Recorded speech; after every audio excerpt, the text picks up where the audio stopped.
Menyelamatkan aset negara sekaligus juga menghindari atau mencegah terjadinya kerugian baik masyarakat maupun negara. Tidak mudah karena berbicara kejahatan atau sengketa pertanahan itu melibatkan banyak pihak dan sudah carut-marut, sudah belasan tahun bahkan puluhan tahun masalah tidak selesai. Kami bermohon tentunya kepada Yang Mulia Ketua Mahkamah Agung dan jajaran termasuk yang ada di pusat dan daerah, kita ingin agar penanganan sengketa dan konflik pertanahan ini benar-benar di-backup penuh oleh sistem peradilan yang juga prudent, transparan, akuntabel, dan adil tentunya. Karena Satgas Anti Mafia Tanah yang sudah berjalan selama ini, kolaborasi yang sangat baik dengan jajaran kepolisian dan kejaksaan, ini juga tentunya perlu mendapatkan jaminan bahwa di sistem peradilannya juga tidak ada oknum-oknum yang terlibat, justru membuat masalah semakin keruh dan bahkan menyebabkan ketidakadilan.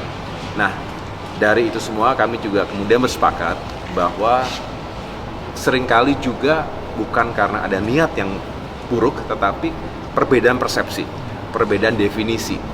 Contohnya antara tanah negara dengan tanah milik negara. Kemudian dalam penyelesaian beberapa kasus ini perlu adanya kesamaan frekuensi dan persepsi yang dibangun.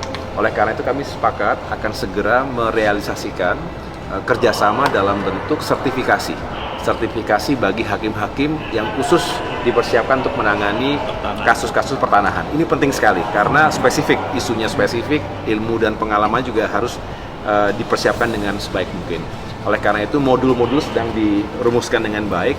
Mudah-mudahan tidak lama lagi, 1-2 bulan ke depan ini bisa kita selenggarakan semacam workshop, kemudian juga eksekutif program, latihan, diklat, dan lain sebagainya yang benar-benar saling berbagi lessons learned, karena kita berbasis pada kasus atau studi kasus 1, 2, dan seterusnya yang spesifik di isu-isu pertanahan.